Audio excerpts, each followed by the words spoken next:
And the team, we couldn't be happier to see the fan response to Wondar. We couldn't believe how fast he sold out. That was incredible. And you know, you guys are amazing for acting so quickly on it.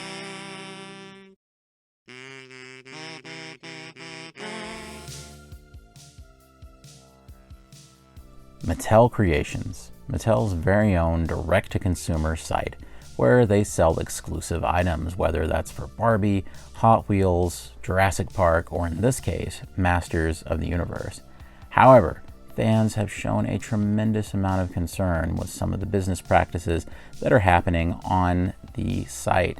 And today we're going to be discussing some legitimate concerns that I have about the viability of Mattel Creations for future Masters of the Universe releases, and kind of an open letter format to the folks at Mattel. So with that being said, I'm Jared from Fanboys Forever, and I welcome you to my opinion video or little essay today about Mattel Creations. And I encourage you to please subscribe to the channel because we have many more videos just like this one coming down the pipeline and lots of Masters of the Universe coverage. Be sure to like the video, it helps the channel out. And of course, be sure to comment down below with your own opinions at the conclusion of this video. With that out of the way, let's begin. Years and years ago, starting I believe in 2008, Mattel had a different direct-to-consumer site that they were trying out, and that was Maddie Collector. Maddie Collector was of course plagued with issues from the very start. I still remember the absolute mad rush of trying to get the King Grayskull SDCC exclusive, the very first Masters of the Universe Classics figure. And I remember the difficulty that I had in doing it, but I was able to get one miraculously. However, some of the biggest problems with that site stemmed from Digital River, which was the kind of contract provider that Mattel was going through that basically hosted their site. And there was always problems. The bandwidth was never high enough to support the amount of people. And finally, a lot of their lines fizzled out on Maddie Collector, so it really wasn't an issue after a while. Years later, of course, when Mattel established Mattel Creations, a lot of people had hope that maybe this would be a very different experience than Maddie Collector. And in a lot of ways, well, it is. Looking back at my history with different Mattel Creations releases, sometimes they've been fairly positive experiences, sometimes they've been fairly negative experiences. I think that one of the biggest examples of the way that the site works was probably my most recent experience, and that was trying to get the San Diego Comic-Con exclusives. Of course, the most important exclusive was the Masters of the Universe one, He-Man vs. Skeletor for the 40th anniversary set, and that was the one that I was definitely the most focused on getting. However, I also really wanted the Jurassic Park exclusive as well, Outhouse Chaos, I think it was called. And so I set my sights on both. However, knowing the way that Mattel Creations works and what a limited amount of time that you really do have to get these items, I just decided to focus on the Masters item first and then go back for the Jurassic Park one if I had time and if they still had it in stock. Well, as you can see, I was put in a queue, and that lasted for about 6 or 7 minutes. That part worked fine and everything, and I was able to check out with my one Masters of the Universe 40th anniversary 2-pack, and so I was fairly pleased with that. However, while waiting to get through the line once again, because you have to restart if you check out again, for the Jurassic Park set, it did not work out for me. And as you can see here, I was given the notification while in the queue that it was sold out. So what does this little story have to do with anything? Well, it proves one fundamental thing about Mattel Creations. Basically, mechanically, the site works fine. There really isn't a lot of technical issues. I think the closest thing to a technical issue that they've had, and we'll get into that later, is that it was showing extra stock for Wondar a little while back, but it was an error. Basically, what I'm trying to say is there's no bandwidth issues for the site, and that used to be the absolute killer for Masters of the Universe Classics when it was on Maddie Collector. Instead, the problems come from a very different source, and that's amount of stock. You know, I think the biggest concern that I have about Mattel Creations is that Mattel is crutching on it in a way that just seems wildly inappropriate. for releases that really don't need a Mattel Creations release, that there's nothing about the item that screams exclusive or is something that they should do in a limited fashion. It's almost just a farce, just to drum up publicity. I think that there's no better example than the recent announcement at San Diego Comic-Con of Grizzlor, the standard Grizzlor, being a Mattel Creations exclusive. They've already done Grizzlor, of course, in the 4-pack, and we all knew that he had darker fur and a darker paint job in that PowerCon pack, and that was, that was fun. It was different, and I think I was really excited about it and really enjoyed the figure. But I thought, okay, well, they're going to do a Grizzlor then, for mass retail so that everybody and their mom can get regular Grizzlor. That's why they didn't do regular Grizzlor, and I think I even said as much in my video review. But here, you can see them doing this Grizzlor that is the standard version for Mattel Creations. Why would you need to do standard Grizzlor for Mattel Creations? That makes no sense.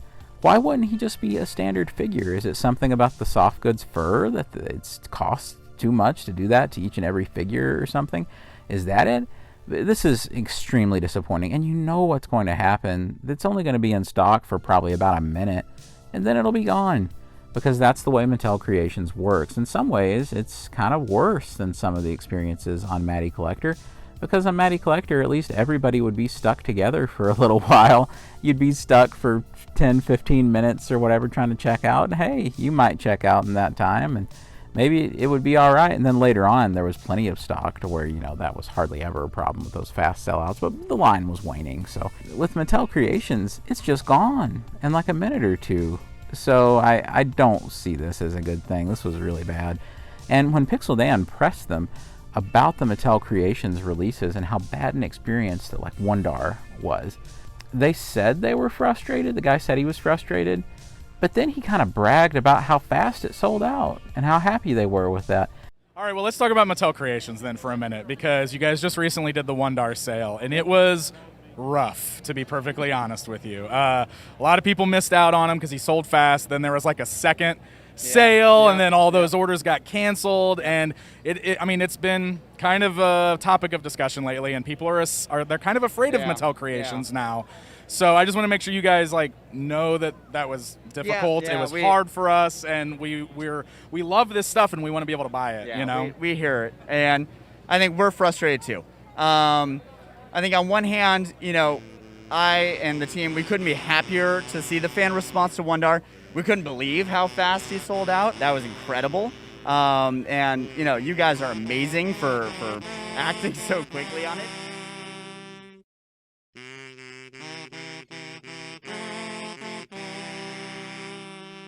I don't really feel like that they answered it very well. He said that they would keep that in mind for future releases. There would be more stock. But how much do you want to bet that they won't? Because we hear this all the time from these companies. So as you can clearly tell, I will call them out each and every time, and this was a poor handling of it. They really didn't seem that concerned. I know that Pixel Dan tried to ask them about bots, and he was talking about how he gets a report about how many bots were stopped from ordering. Okay, well, that's cool and all, but again, that's not really probably even the issue. I think there's just enough people interested that they put these ridiculously low stocks on Mattel Creations, and they've got to be low. I think this is just done purposely. It's just done purposely because they want it to be a limited item. And that is always just a means of promotion, and it's exploiting collectors. It really is. So it's a real shame. And I think that I'm not sure if this is really necessary. I think that it's more about appeasing Mattel to give exclusive items for their website to drive traffic to that and increase the profitability there. I don't trust Mattel Creations as a way to get these figures, and I hope if Mattel is possibly watching this video, and they're the only people watching this video probably are their legal team that's looking to strike my content. But seriously though, if Mattel's watching this, guys, you've got to fix Mattel Creations before we're going to be excited. I'm going to tell the truth on my channel. I think my biggest concern from all of this is that you're going to see this pattern now, and they're almost testing the waters with Grizzlor, a basic character that was released back in the day, to see if they can transition a lot of this line to just being sold direct on Mattel Creations. And I'm not sure that that's a future any of us want. I'd say a lot of us are still shell-shocked from our horrible experiences on Maddie Collector and remembering just how poorly all of that went. Make no mistake, Mattel's deal at a corporate level, and I think this is very, very true, is that they want these big sellouts. They want these dramatic minute or two move outs of product. That is what they're after. I can cite a couple of different examples, you know, the aforementioned interview that Pixel Dan did with the guys at Comic-Con, and this may not be their fault. I'm not trying to blame them personally. I think that it speaks to the corporate masters at Mattel that they're wanting these sellouts, or they're impressed by these sellouts. I think that one of the biggest examples back in the day for Masters of the Universe Classics, and this isn't me throwing Toy Guru or Scott Nylick under the bus, you know, I'm a huge supporter of Masters of the Universe Classics. I have a lot of respect for them. I remember that they were sort of chastising the fan base for the Wind Raider not being a huge success right away, or not selling out right away. And I think it did sell out, but it took it a little while. Looking back, that was maybe a fake sellout. I don't know, because it seems like that they gave up on it selling out. And this used to happen a lot on Maddie Collector. At least I believe it did. Is things would stick around for a day or two, and then magically it would be sold out, and then it would return later for like a clearance sale or a holiday event sale. So I think that there was a huge focus at Mattel, or at least from a corporate level, even if a lot of the people over the brands couldn't help it, on making sure that everything looked like it was super limited, that it was this huge, all of a sudden, you know, everybody had to get it. You had to drive this insane demand. And I think that that culture is still absolutely pervasive at Mattel for their collector products. I think that that's what they want. Keep in mind that no matter what kinds of promises that these guys make, that I'm not sure that anything is really going to be done. I can only imagine what kind of pressure that is to be one of the brand managers or one of the people who's, you know, representative at one of these Comic Cons, because I think you go and you have to make all these different promises and say that you're hearing different things. But the truth is that it's way above your head about production quotas, about, you know, how much they're going to do. Keep in mind that those guys at Comic Con, they seem like really nice guys. They don't have anything to do with deciding how much of something that Mattel's going to produce. That's the bean counters at Mattel deciding that. So there's numerous problems with Mattel Creations, and that's one of them. That keep in mind, no matter how much that we express our concerns, it's not really the people who are hearing us that are going to make big changes. Sure, they can push for things to change at Mattel, and I hope they're successful, but it's a big problem. This brings me to another point. Why won't they just move towards an open pre-order system, which we've seen work beautifully in the past for things like the NECA store? They just do open pre-orders a lot now. They give you a month, put in your pre-order, we'll make as many as we get. And the same thing is happening with Mondo. Why aren't they doing this? Well, it's because, like I said, they have got to have that high-intensity promotional sell-through, like immediately. And so at Mattel, that is the order of the day, make no mistake. Keep in mind, Masters of the Universe is just a flash in the pan for them when you look at all their other profit streams. They've been doing the same kind of thing with Barbie collectors for years and years, Hot Wheels collectors for years and years. This is nothing new for them. So keep in mind that we are just part of this massive Mattel machine, just a small part of it. So in the end, am I some kind of crazy Mattel hater? Do I think Mattel is like pure evil and I'm against Masters and all this? Or am I just whining because of sellouts?